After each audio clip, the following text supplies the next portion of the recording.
Welcome to this guide on programming in Scratch, called a crash course in Scratch. Through this, I'm going to create a quiz game that can be played through a web browser in Scratch. So Scratch is intended for children to learn programming, but this is aimed at older children or adults wanting to learn about Scratch, potentially for teachers who would like to teach it to children, or just as a very first introduction to programming. It's going to be it's quite fast paced, this, so you wouldn't want to give it to younger children who are just learning Scratch, although with a little bit of help they may be able to do it, but there are other materials that they can use. So I'm going to start by looking at the Scratch interface. So this is through a web page. We're going to look at Scratch version 3 here. This is being made just before the new version of Scratch, which is about to be released in a couple of days. So I'm actually on the beta test server. When this is released, which will be by the time this video is up, you just go to scratch.mit.edu, and in this beta version it's pretty much fully functional. The main thing is that that you can't log in and save your work online like you will be able to do on the main version. So that's something you would want to do before you get to this screen. But once we're in the Create a Scratch Project page, and start off by looking around the Scratch editor, see what the various things do. So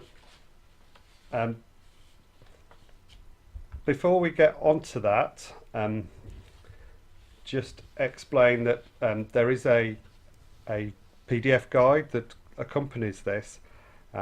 The URL is displayed on the screen now.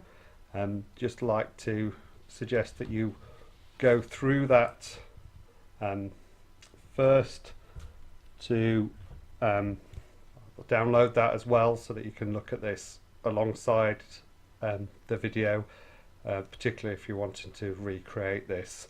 It means you can work at your own pace through the PDF guide. In that, I've split this into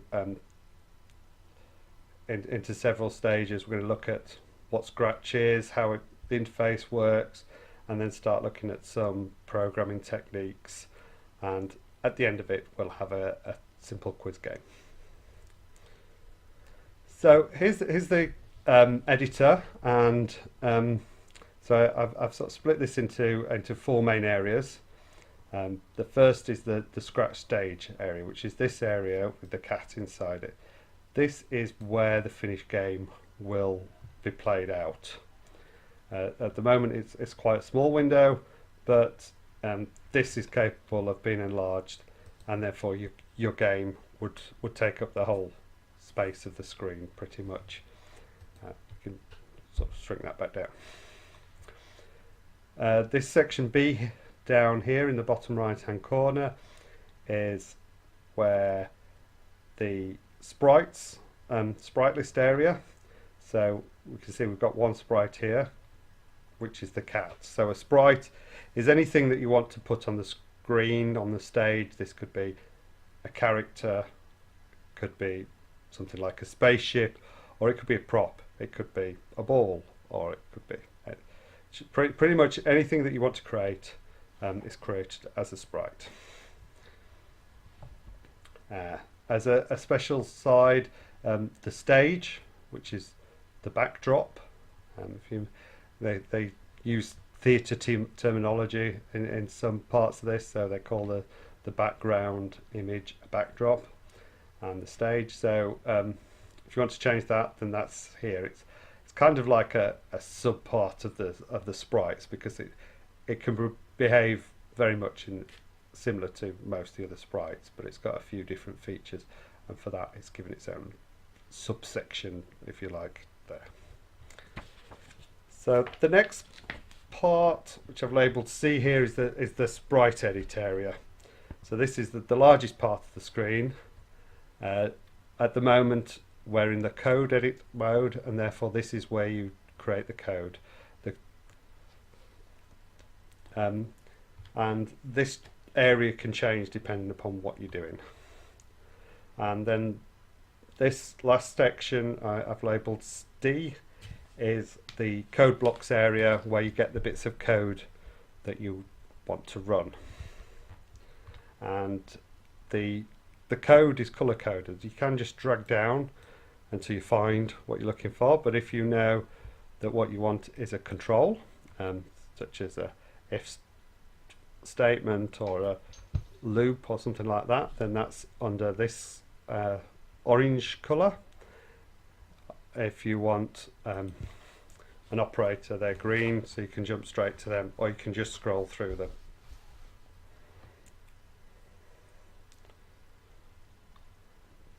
You can also change the tabs at the top, and the costumes is how the sprite looks, and when you click on that, then what was before the code edit area, that has now become the edit area for the sprite. So it's basically a drawing tool, allowing you to change the drawing to draw the sprites differently. So in the guide, I've created a design specification. Usually first step in creating a program is that you want to work out what you want to achieve at the end. So I've given a very brief specification, and you can look at the document to read that, but basically we're going to create a quiz game.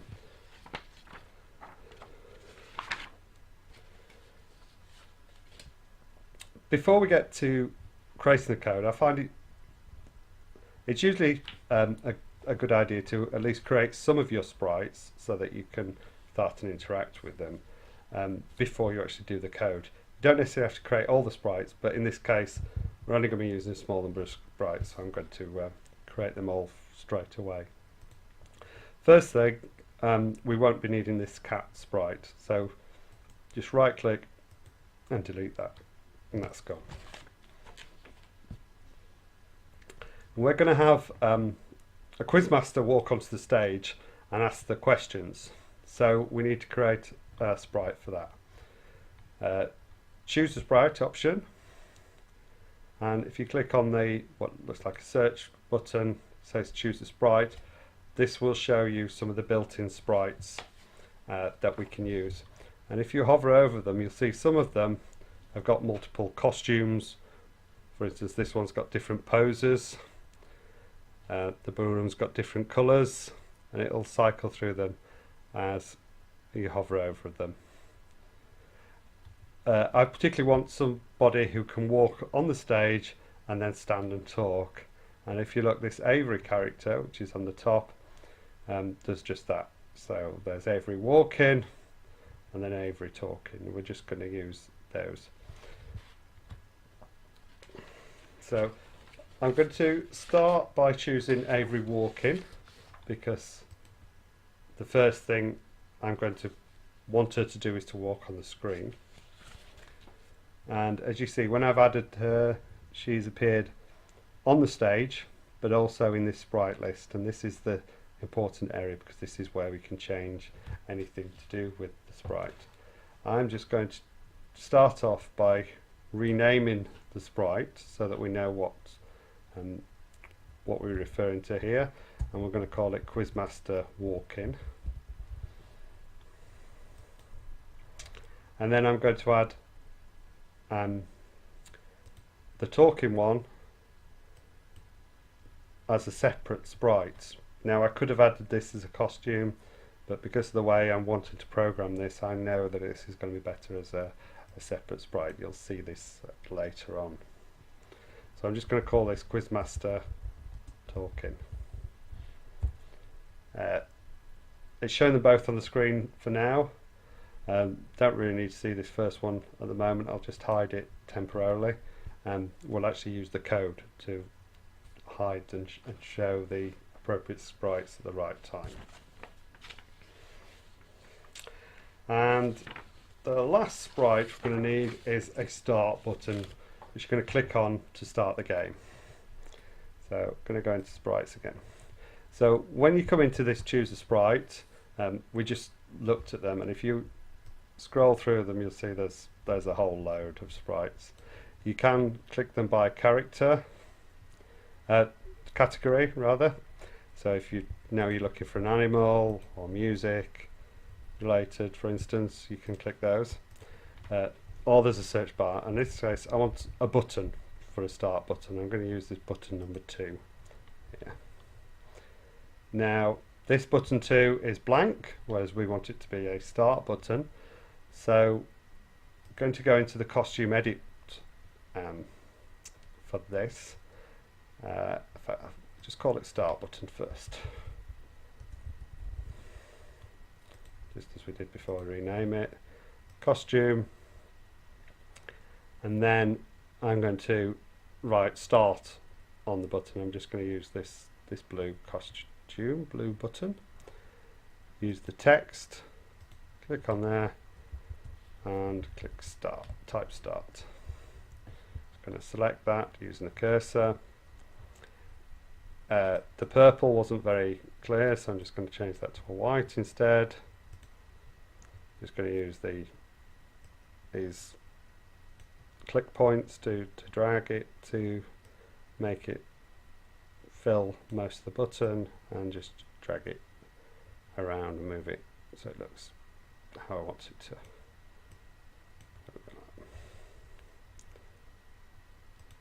And that's that done. So we've created the start button. Now at this point, I'm actually going to just take a slight thing. I'm going to change the name of the Scratch project. Now it's not actually going to do anything at this point. When the production version is up and running, you can, by naming the project, then it's going to make it easy to find online. So I'm just going to do that at this point, and then it will save if I was using the production version. Okay. Now, as I say, the background for the stage, known as a backdrop, is here, and we can add that in the same way. Choose a backdrop and click on the search, and there's a list of backdrops we can use there.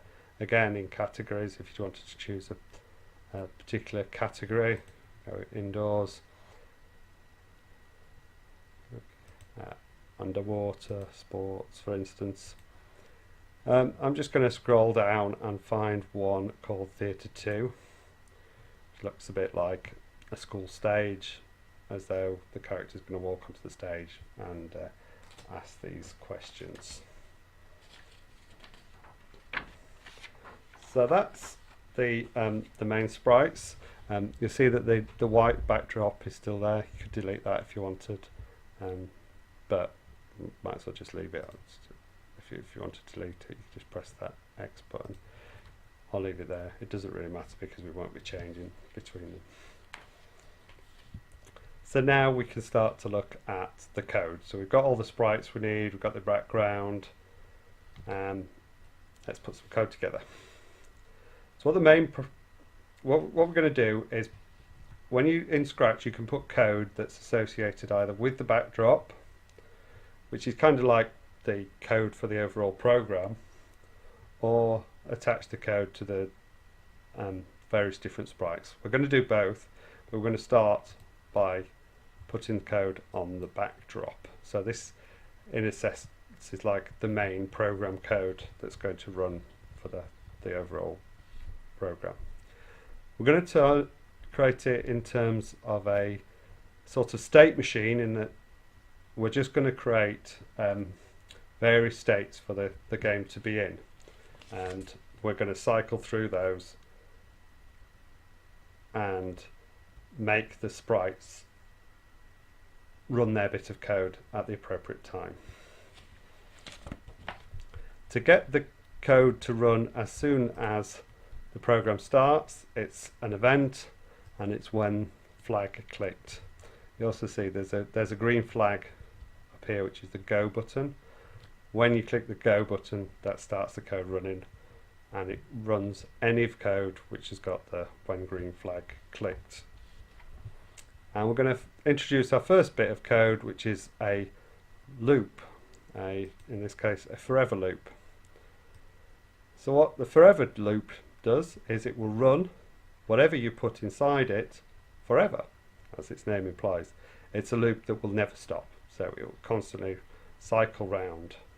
The reason we're putting this in here is so that after the quiz is finished, if you want to have another go, then you'll be able to, it'll put you straight in to have another go.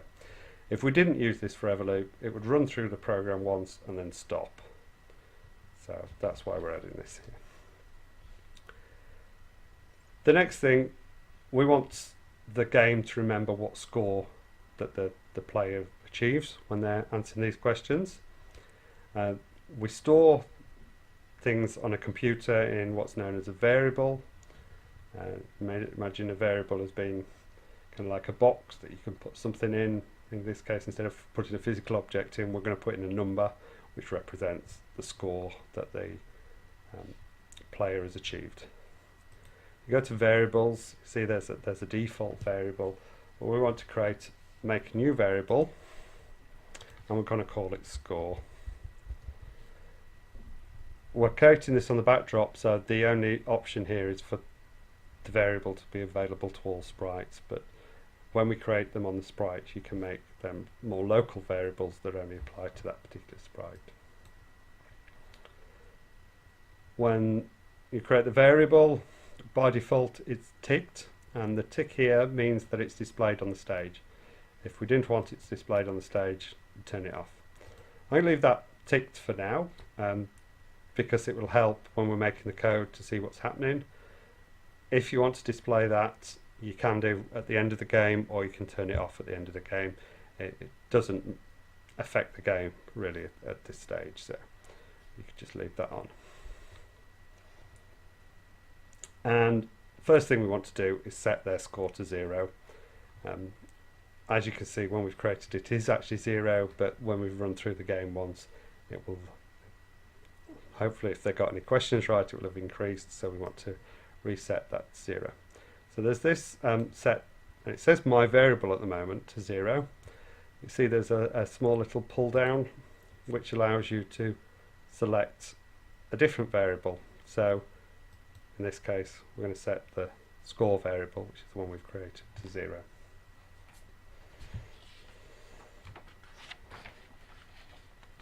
The next thing we're going to do is create some broadcast messages. So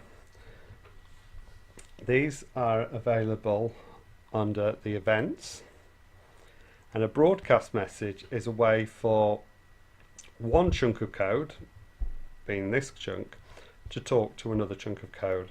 In this case, the other chunks of code are going to be on the sprites.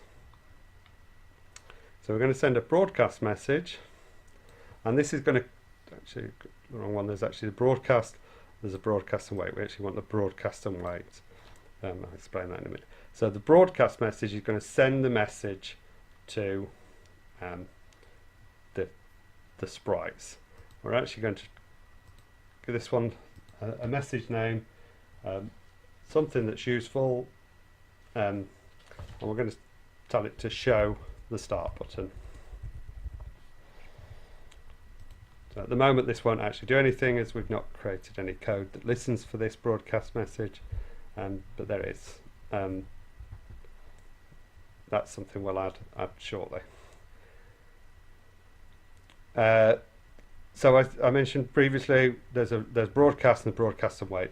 The broadcast without the wait will send a message out and then keep on running. Broadcast and wait, it's going to wait until the code that's on the other on the sprite to finish before it comes back to here, which is the desired effect here. I'm going to create 2 more broadcasts.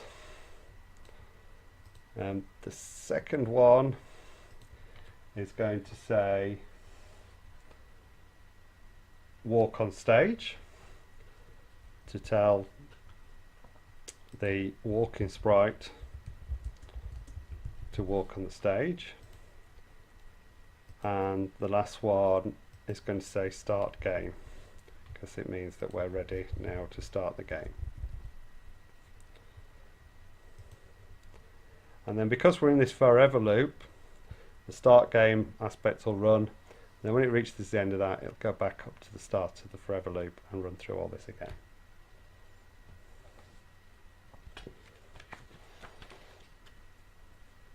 So the next bit we can look at implementing is the start button. So you see that the first broadcast is show start button. Now this is something any sprite can listen to this, but in this case, as its name implies, we've indicated this is for the start button. Now we don't want the start button to so we want the start button when the show start button broadcast is sent out, then use the bit of code that says when I receive show start button, and at that point we want to show the start button. So if we go into looks, there's a show option. Now this is the start button is being showed on the screen at the moment already, so this isn't actually going to achieve anything, but when we're running through the cycles you'll see that before this code is run on the second loop, the start button has already been hidden by then. And the start button needs to be clicked and we'll start the game. So we use a wait until condition here. So you can see this, what looks like a stretched hexagon. That's waiting for a bit of code to tell you what you're going to wait for. And in this case, we're wanting to wait for the mouse being clicked, which is mouse down. As you see, the shape is very similar. To get it to go into there, then you need to make sure this left-hand side of this block is over the section we want to include on there. So this is going to show the button and wait until mouse down. Now that's not quite what we want, because when the start button's there, if you click there, then that condition will be met. So what we actually want to do is we want to use an operator that looks for multiple conditions being met before that condition, before the wait until is triggered. In this case, we're going to use the AND operator. So if we put that in there, as you see, it's the same stretched hexagon, but it's got two more places. So we can use mouse down for one of them. The other one, we want to make sure that the mouse is over the start button. So in this case, we go into sensing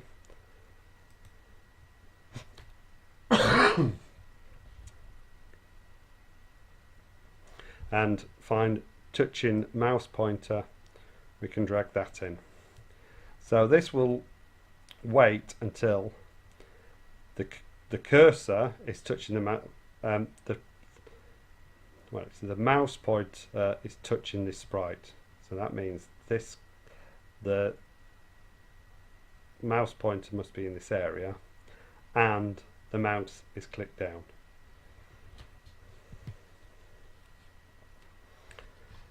When we've done that, we want to hide the start button because otherwise it's going to be in our way. So that's under the looks. And remember I said the reason we had to show here is because we hide it. This is the point, we hide the button. And then we want this script to stop. Now, technically speaking, this isn't actually necessary, because if you just leave the code open, it'll stop anyway. But it kind of like finishes it off and makes it a bit clearer to understand. When we reach this point, we'll stop this script, and then the flow will return to this broadcast. Remember, I said broadcast and wait. It will wait until that other code is finished and then come back to this, and then move on to the next thing, which is to broadcast the walk on stage. So the walk on stage, it goes to this Quizmaster sprite here.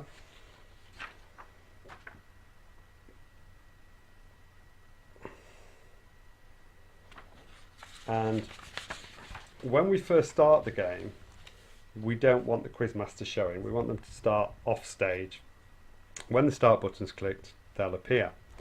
So to do that, we can use firstly the event, the when start clicked, when green flag clicked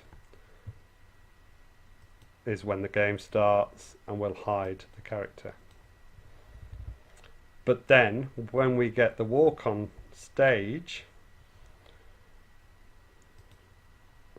which is when I receive the broadcast,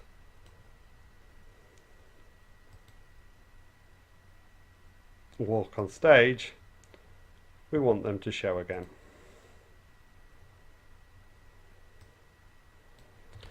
However, we don't want them to be in the position they're in now. At the moment it looks like they're sort of flying in the air. So you can see the coordinates that the person is on here, and if you drag down to here, if we drag her to somewhere like here, then you can see what the coordinates are here. There's a slight digress. You can use a backdrop. If you scroll right down to the very bottom, there's this XY grid, which will help explain the coordinate system. So hopefully this is something you're familiar with already. It's a Cartesian based coordinate system. It starts with X and Y as 0 in the middle, X moving in a positive direction towards the right, and in a positive direction up on the y-axis, and in a negative if you go to the left for X, and to go down for Y. So that should be fairly straightforward. That's just a little digression so you know what we're doing. You could also change the position of the sprite by manually overtyping in here. So if we click on the sprite again, and the values are used in the sheet, and the downloadable instructions are that, which is just slightly different for it. I dragged the position to, if I use those values, that'll be consistent. So to move them to that position, we use the motion block and go to XY, and as you can see conveniently it uses the current coordinates, and that's where we want it to go, so that's fine. We actually want them to move that to that position before they're shown, so if we just squeeze that in there.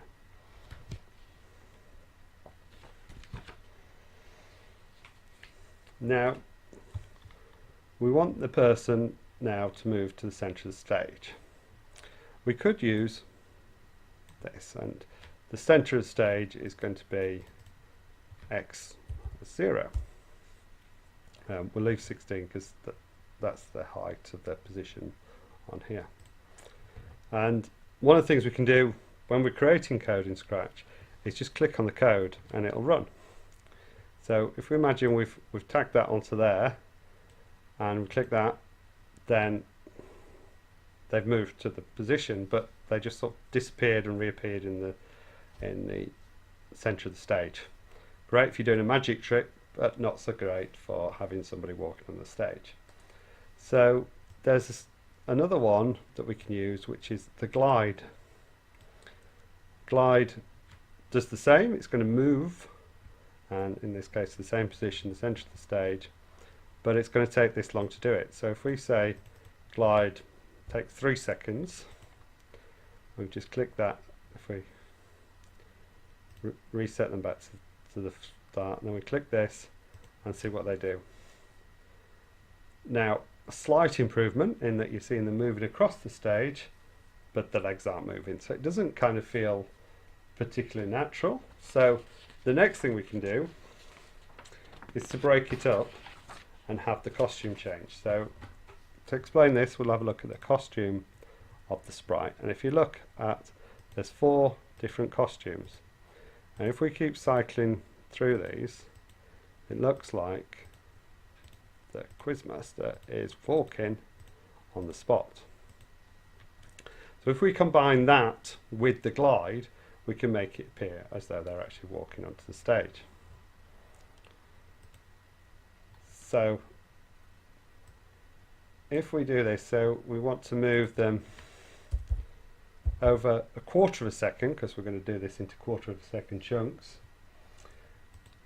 but we don't really know what position they're going to be in, so there's we can detect their position from a variable here that's the X position. So this sort of darker blue version of the X position from the motion is the current sprite's X position, and that will have the value that's held in here. At the moment it's 0. If you click on there, then that position now has the value of -238. So to make the move a little bit of time, we want to increase that, and we can use the addition operator,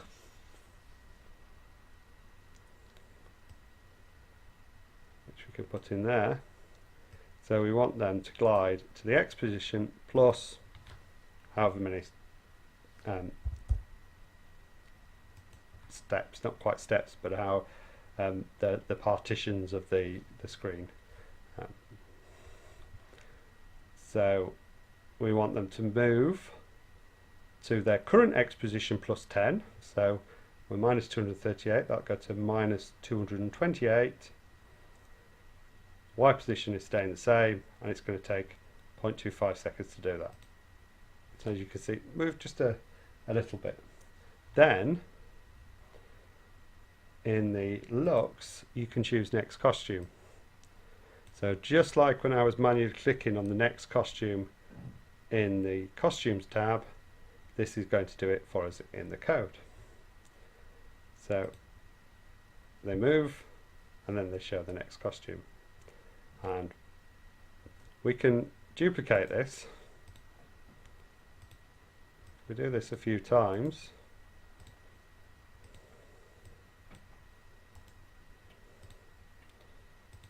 We reset their position. Reset the position first. Now if we click this, you'll see that she starts to walk partly across the stage, but not got very far, and we've already created a huge chunk of text, a huge chunk of code. So we'd have to duplicate that lots of times. We don't want to be doing all that manually, and that's what code is about. It's about performing these menial tasks quite simply. So we can use a loop, just like we did the forever loop, but we don't want a loop that's going to run forever. We only want it to loop until she reaches the centre of the stage. Let's just get rid of all that. So we've got 2 choices here, 2 choices of loops. There's the repeat loop. We'll try that one first. So repeat loop, I happen to know that, well, I mean, you can work it out yourself. If you're adding 10 to that, you'd have to do it 20 and a bit times to get to the middle of the screen. So if we did a repeat 20 times, we can see how that looks.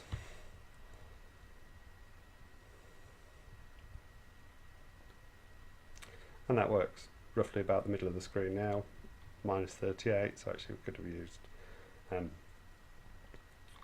another 3 or 4 steps, we could have made it 24. So, but that's just having to work it out ourselves. Another alternative, and the one I'm going to use here, is we can do a repeat until a certain condition is met. And this time, the condition that we're going to look for is we want to know if they're at the centre of the stage. And we know the centre of the stage is when their position is equal to 0. The x position. So, find the equals sign, put that in there. Their motion x position is equal to 0. So if we click this code now, it's going to start on the left hand side and it's going to keep walking to the right until their position is 0. Let's give this a run. So they're getting near the middle of the stage and oh, she's not stopped. Actually, I think we've put a bug in here because it's not doing what we want it to do. And when the code doesn't operate as you want it to do, it's called a bug. Just stop that by clicking there. So why didn't she stop when she reached the middle? The reason being is that this repeat until condition is only checked at the end of each cycle. As they're moving 10 positions, and it starts at minus 238, means that it won't actually ever reach 0. It'll go from minus 8 to plus 8, plus 2. So what we want to do is actually change that. Instead of using the equals, we want to use the is greater than. So this will stop whenever they've gone past x equals 0. So just test that again. I'll see if that works this time.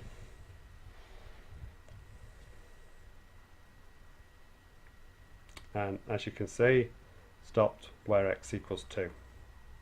And that's pretty much close enough to the centre of the stage. And that's it for the Quizmaster to walk on the stage. Last thing is we want them to hide once they reach the middle. The reason being is we want them to no longer be walking. We want to replace it with the Quizmaster talking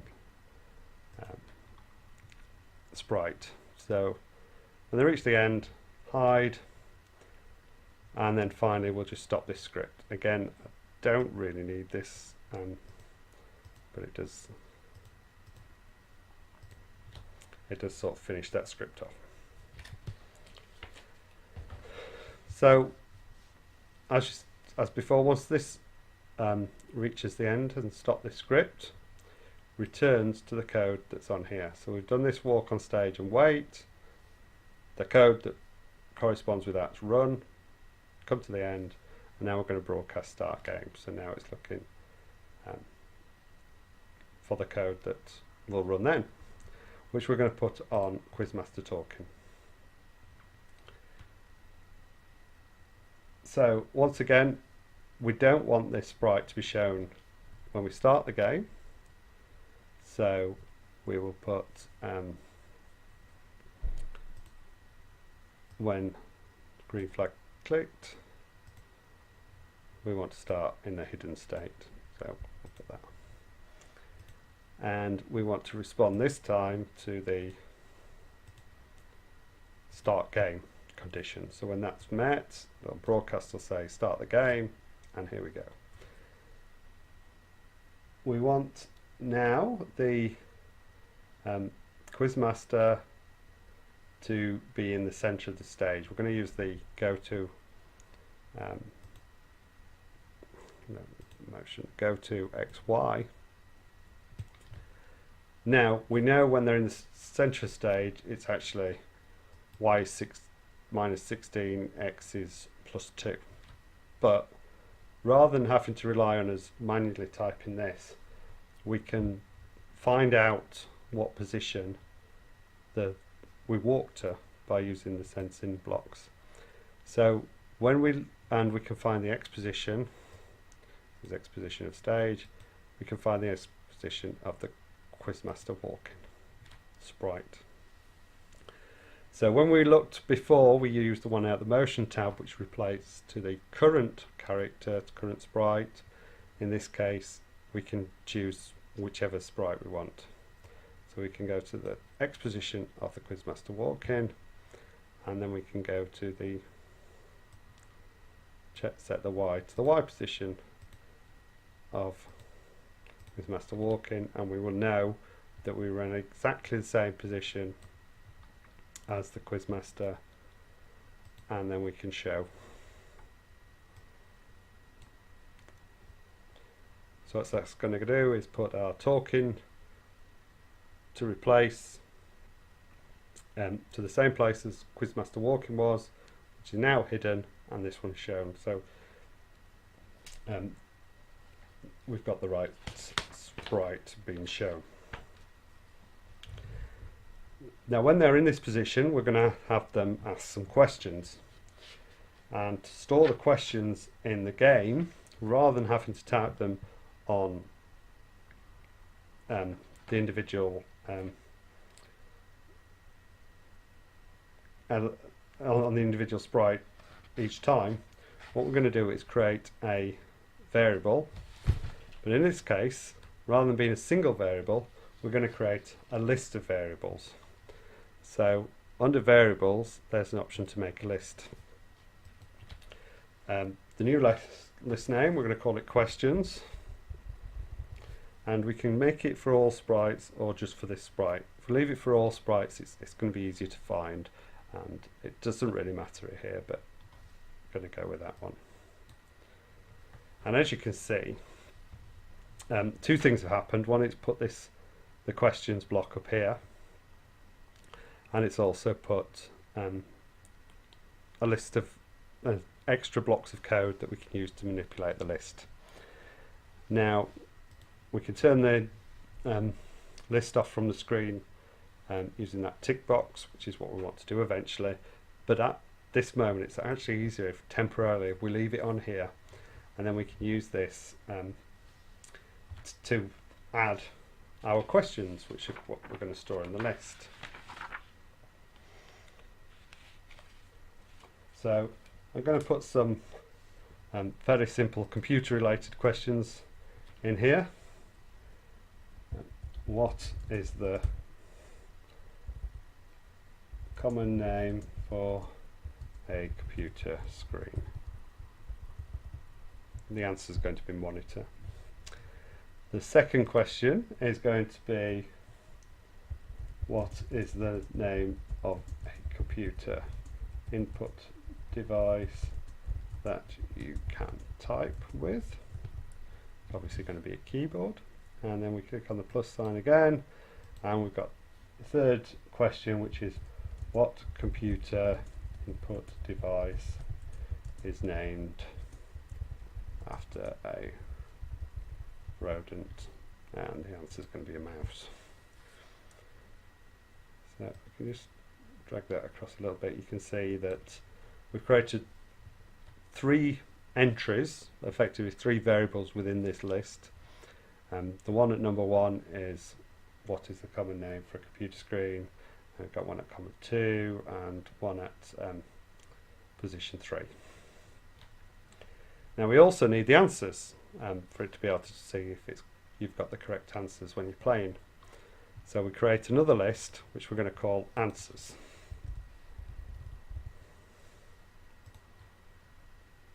Just position this alongside.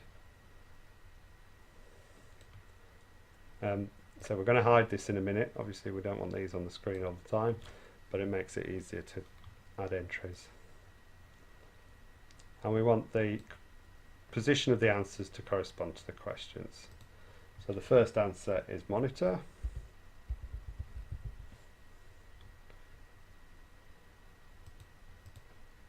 Second is keyboard. And the final one is mouse. So you can add more questions if you want, but 3 is enough just to demonstrate it for this purpose. So just going to hide those now by unticking those boxes. So we create the variables that we're going to use when we start to put the rest of the code together.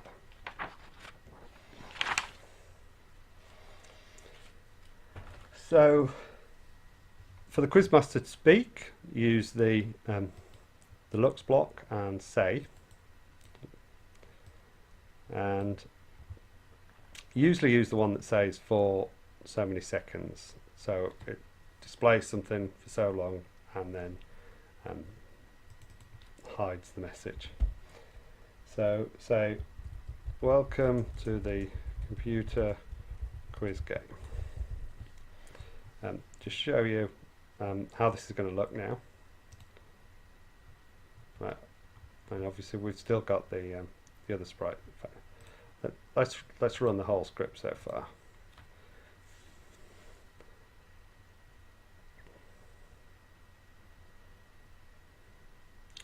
As you can see, it changes the talking position, says that text, welcome to the computer quiz game, for 2 seconds, then it goes back to the start button.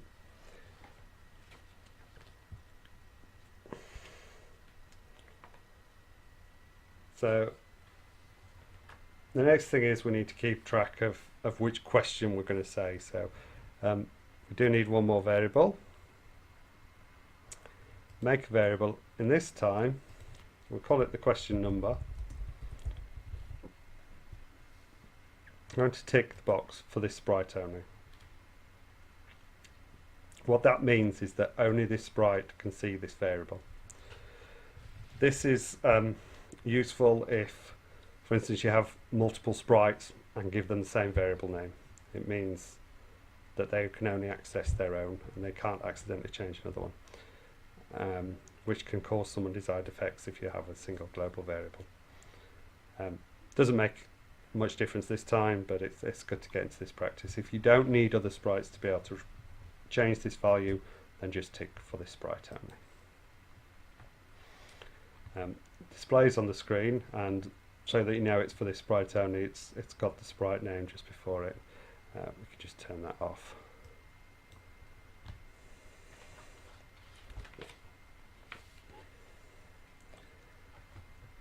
So when we get to the question, we'll start by saying which question we're in. So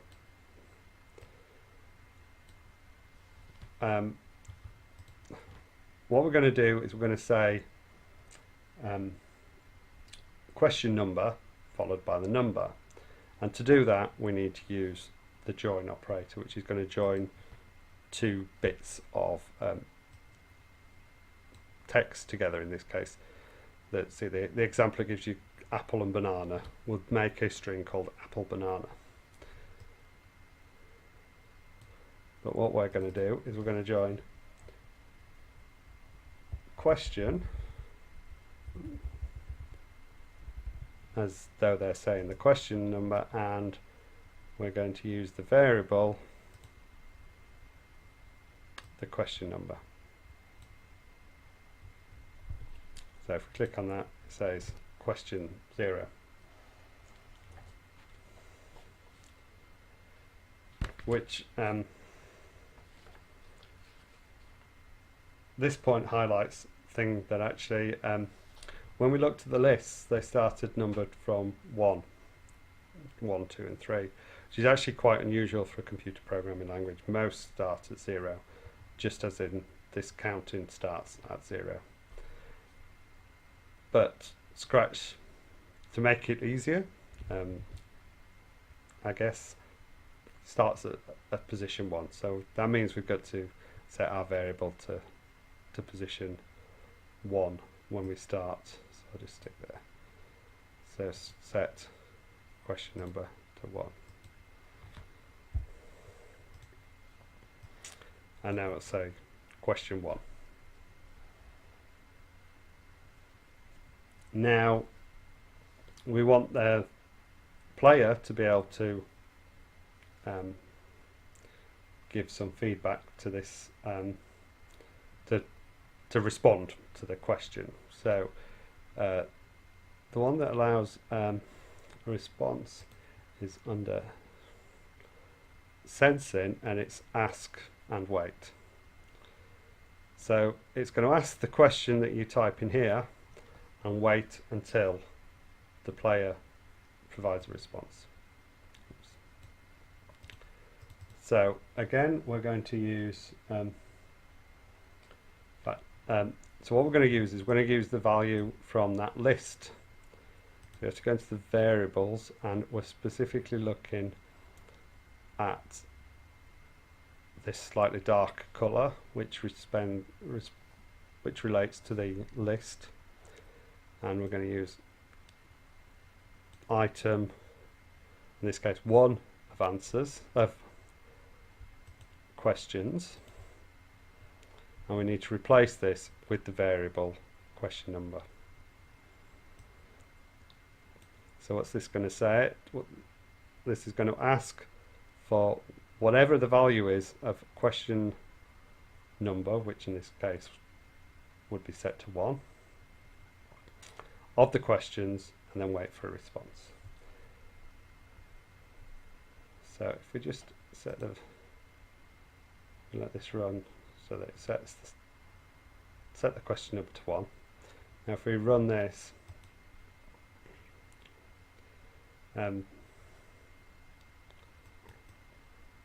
question 1,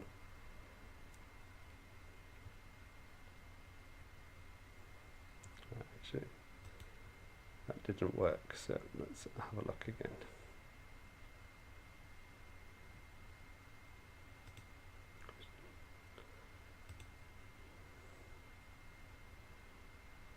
So just turn the questions list on.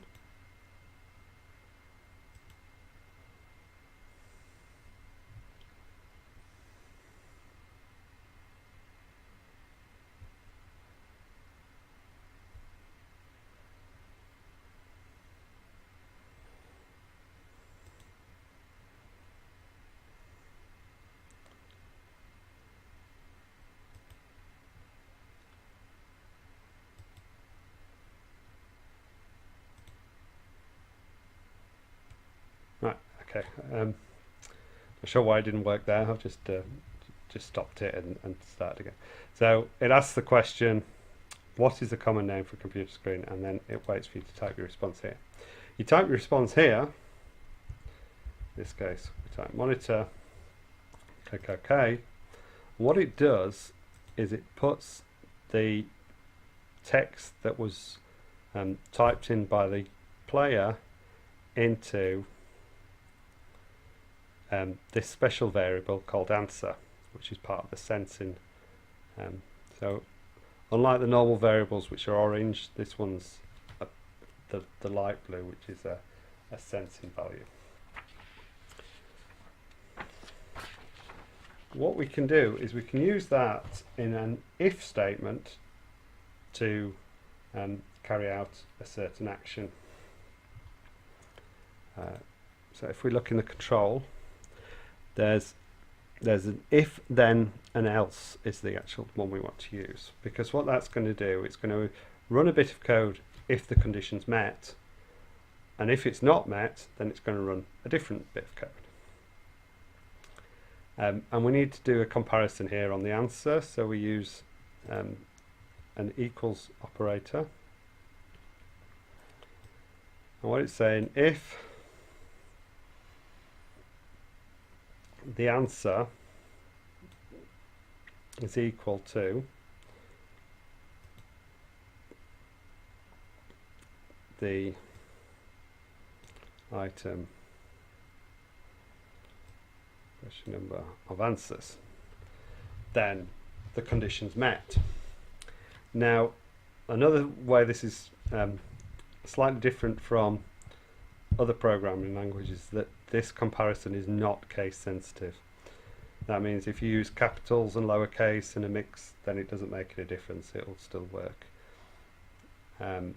Whereas other programming languages tend to only accept the same case, so if it's lowercase it would have to all be in lowercase, which does actually make it quite a bit easier for young people that are first learning programming. But you cannot have any additional characters, so if you typed a space at the end, then that would not be equal. So you must type only the word. So if they got this right, then we want to change the score by 1, give them an extra point. We also need to tell them that they've got it right, so we'll use, say,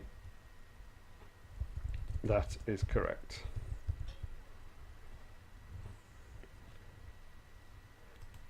If they didn't get it right, then it will run this block of code, and we want to tell them that what they said was incorrect.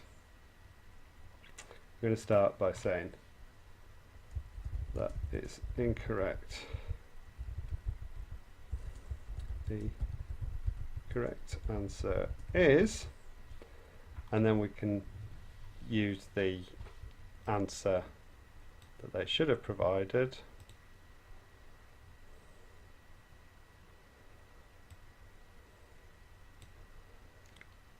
And item, again, we need the question number to make sure we pick up the right item, and it'll give you the, say, what the correct answer should be for 2 seconds.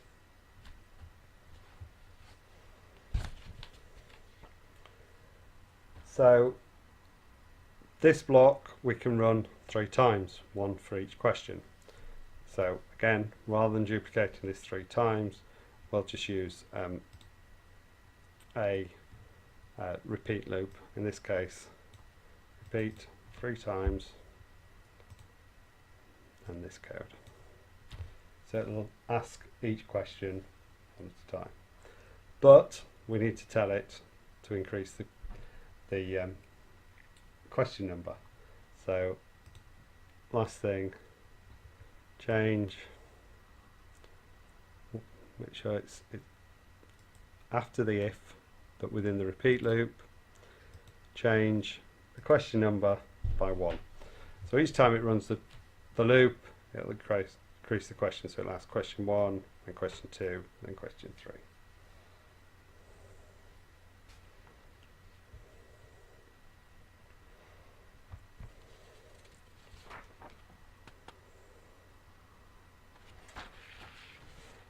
Now, once we've done all that, we want to tell them how well they've done. So, once again, we can use another if-then block. If-then else, to test how well they did. In this case, I'm going to do it a little bit different. I'm going to give them, if they got full marks, I'm going to say you got full marks. If they got partial marks, then I'm going to say, well done, you scored however many points they scored. And if they didn't get any correct, I want to say something different. I want to say you didn't get any correct. To achieve that, I'm going to need 2 if-then else statements. So I'm going to take another one and place it in there. So I'm going to set it is so that this first one is only if they got full marks. If they didn't get full marks, then it will run this if-then else. If they got more than 0, then we're going to give them 1 message here, and if they got 0, then they'll hit this last else statement. So I'm going to use the comparison equals first.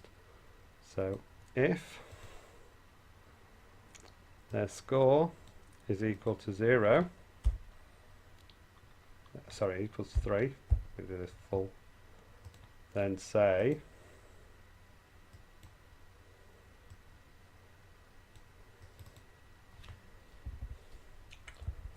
well done, you scored full marks 3, to tell them how many points they scored. For the next one, we need to check if they got more than 0. We know they haven't got 3 because they would never hit this else clause if they got 3. So this means they must have got more than 0 but less than 3. This score is greater than 0.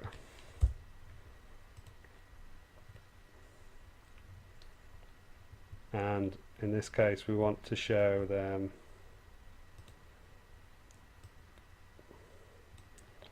the score as well as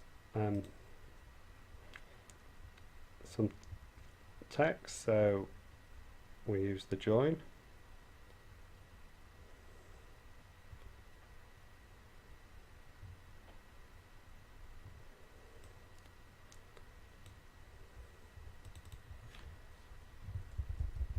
Well done, you scored.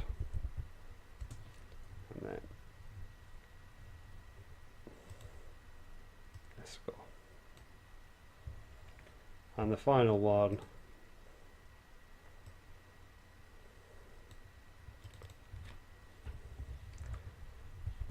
you didn't get any correct, try again. So this is it's called a nested if statement. So if the first if check is not correct, then it runs another if statement, and you can see the indentation that indicates that it's nested.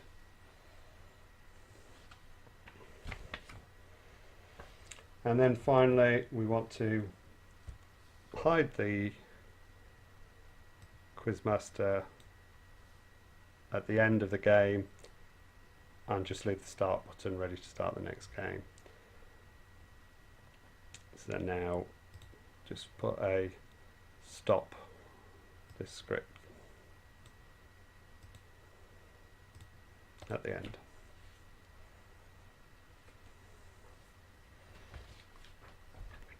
And then that's our code complete. So when we reach the end of that, it's the end of this block, go back to the top, set the score to 0 and then start all over again. So we can give that a try by giving it a run through. Just click the green flag. It actually highlights and shows you which part of code is running, or you can just click the big screen so we can.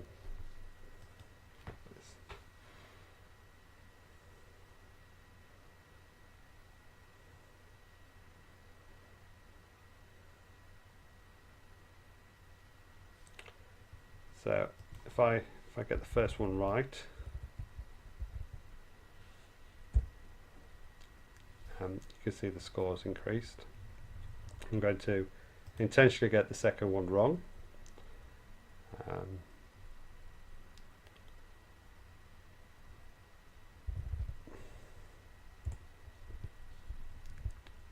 It shows you the correct answer, and our score didn't increase this time. And the third one I'm going to get right. To show you that the case doesn't matter, put capital M at the start. So we scored 2 points. Well done, you scored 2. And you can try that again with the others. One last thing, I did notice the start button. Oops, stop that. It's not quite in the middle. So if we change the start position through those, then that will move it to the center of the screen. As long as we don't change that in the code, then it's not going to change, so we can just do that at that point. So that's our first game complete. So it went through various stages. Just trying to think of the different programming aspects we've used. Showed you how to create sprites, showed the costumes, how to edit the start button by adding writing onto it.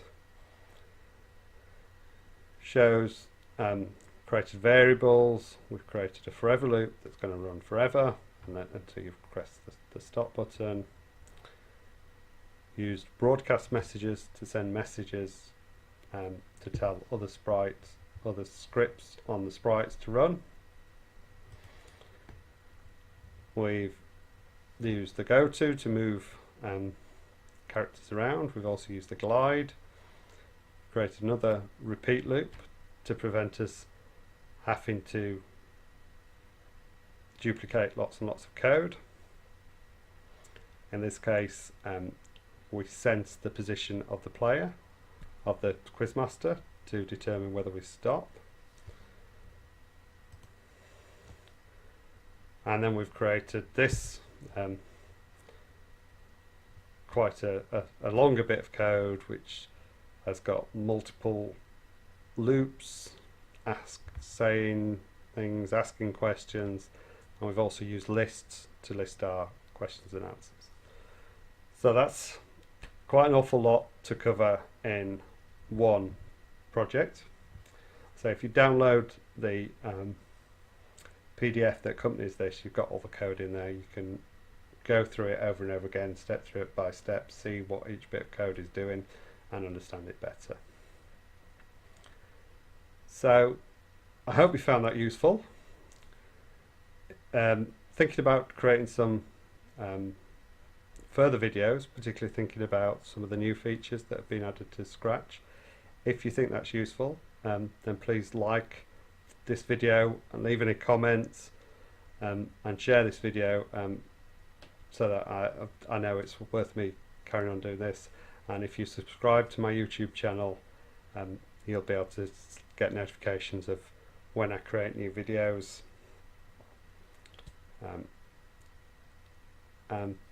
So thanks for watching, and good luck with learning Scratch.